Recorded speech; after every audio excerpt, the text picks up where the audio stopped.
How's it going, boys? It's been a minute since I made a video. Figured I'd give you guys a quick little update here. Let me turn this around. Can't find the hole. Got a new Beamer. Definitely already trying to sell this thing. Good old N54, 292K. Hopefully we can get this going today. I'm sorry that I tried to be myself. I know that I'm sick, I really need some help. I've been trying to get a job, but it didn't work out. I've been feeling like a bitch, you know that I fucking doubt. I'm sorry that I tried to be myself. Alright, so now we're on to the Turbo Miata. This thing has a lot going on currently. So our wastegate finally got down to a 5 PSI wastegate, and we're still hitting about 14, 15 PSI. We currently have ice and shit getting into our engine. That's no bueno. Squirted a bunch of snow and oil out of this shit. But other than that, we got new injectors because we have the RX-8 yellows. Tuner was on my ass. Definitely has been miserable tuning. Getting that all done, like actually drivable. Because now we just have those going shit. So now we have the STI pinks. Gotta put those in. Figure out turbo oil line shit.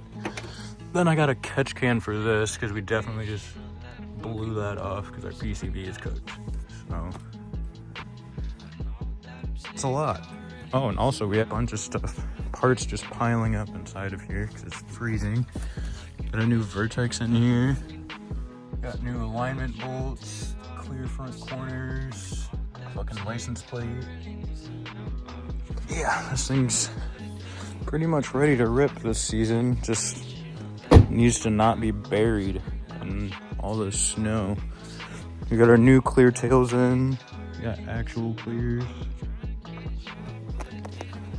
And I'm so salty about this. If anyone's good at fiberglass repair, hit me up. I'll pull this whole piece off so you can try and like make it somewhat gooder, you know what I mean? But then we gotta swap out the door. Jaden made my Miata fistable. It's diabolical. And I gotta do my tint again because bro was scared to drive it in the dark, so no more chrome tint. But other than that, this thing's almost ready.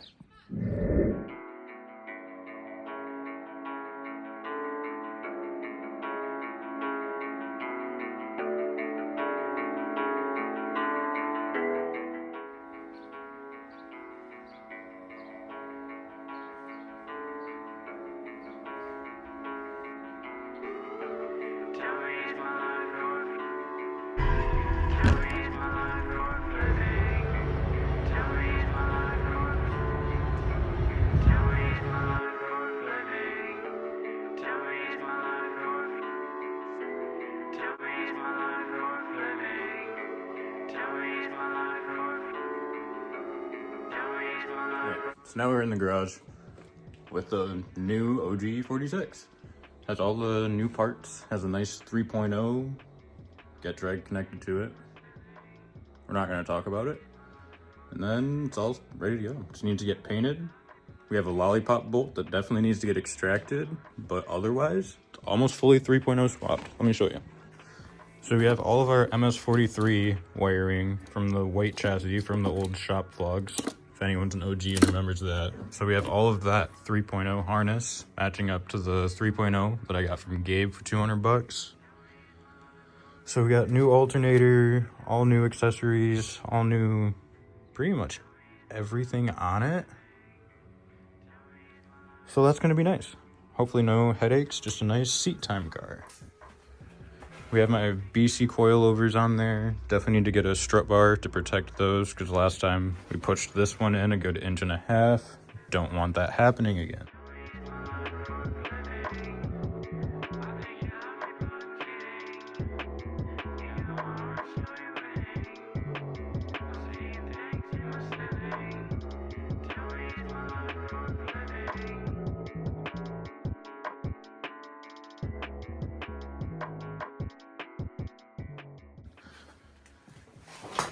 I'm coming to the back. Is this a surprise? We have a nice interior. Gonna do the stars in the ceiling. Try and make this like an actual nice car.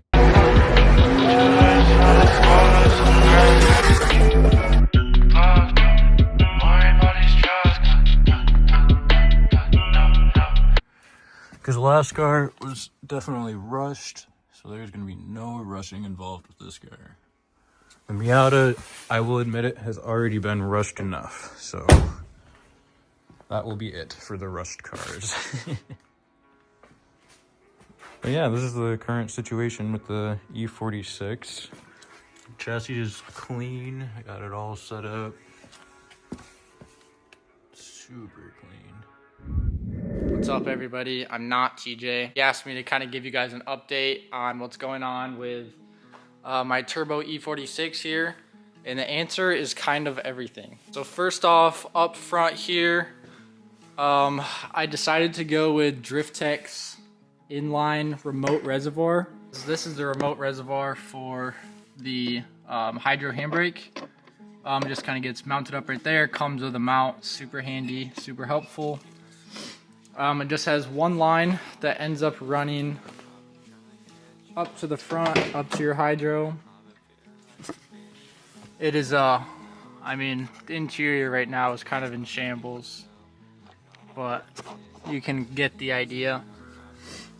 It runs for a master cylinder here, Wilwood Master, and then I have one line that runs straight back, splits off, gonna be underneath the rear seat, and then running to each caliper there. The only other thing I have to do for the front is fix my power steering issue. I added this little cooler and I didn't end up flaring the stock line, which you have to flare lines if you're just gonna use a little hose, but I didn't. I was lazy, and wouldn't you know, it's not holding. You can see it's all dirty, it's all power steering, has fluid all over it, no good. I think I'm just gonna end up getting rid of this cooler altogether. I don't think it does anything. Probably just drill out the banjo bolt on the steering rack. It's probably the best bet.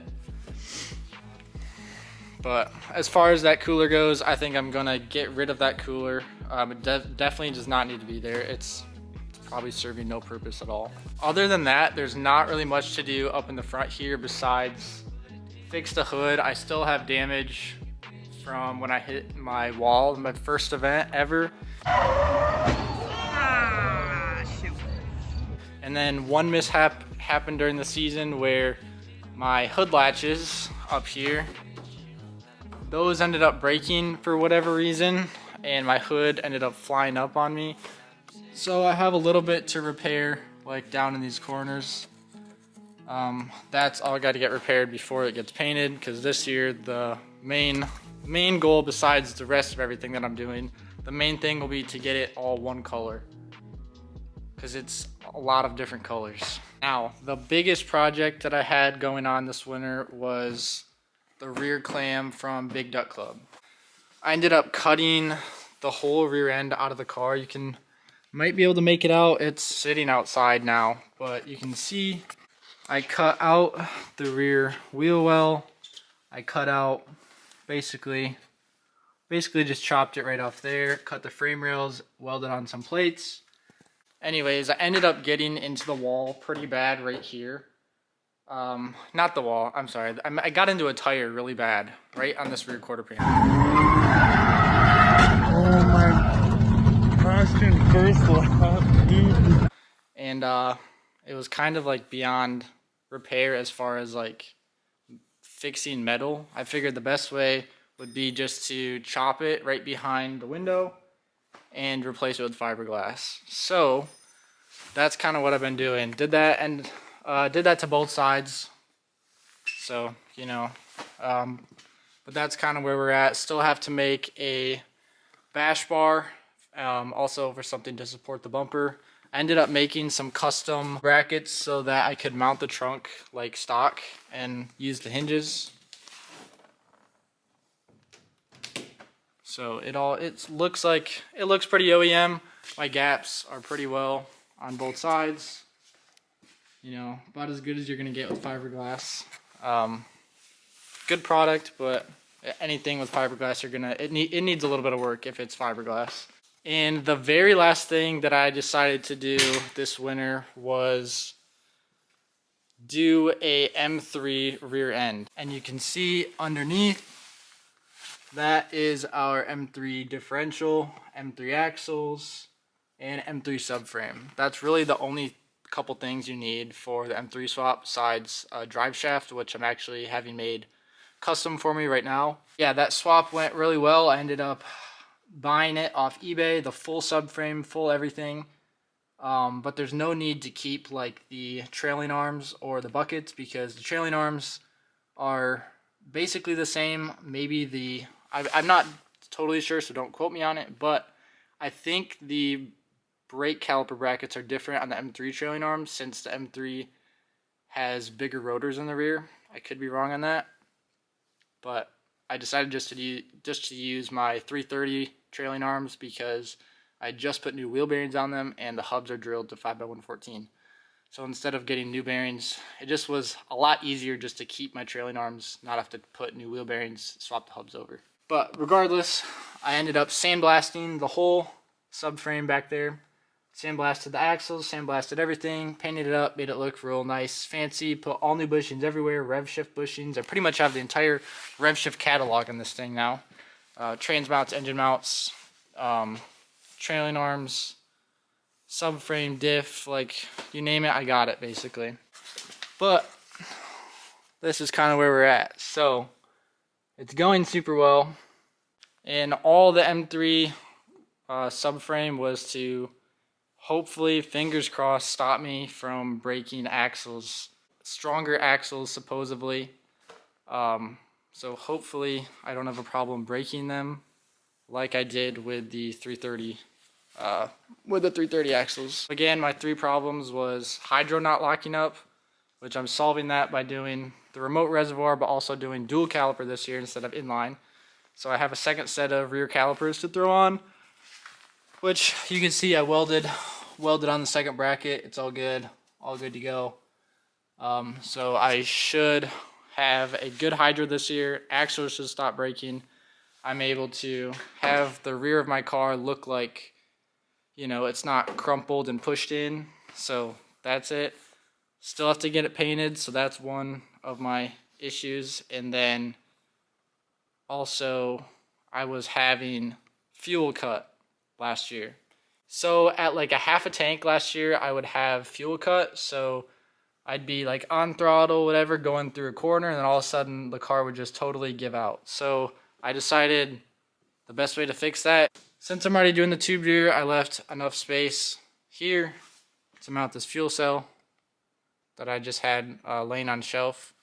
I already have my fuel pump inside of it. I have the wires ran out. I had cleaned it already, but it's just collecting dust right now.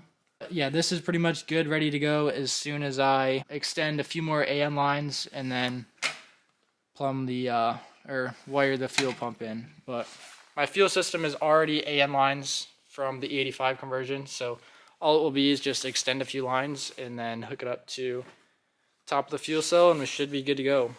I think this is the outro, so thank you for watching Top North Garage. Comment what color I should make my car. I'm gonna read them, but I'm already have a color in mind. So, but just comment anyways. You know, I could change my mind. So comment what you think this car should be. Like the video. We'll see you next time.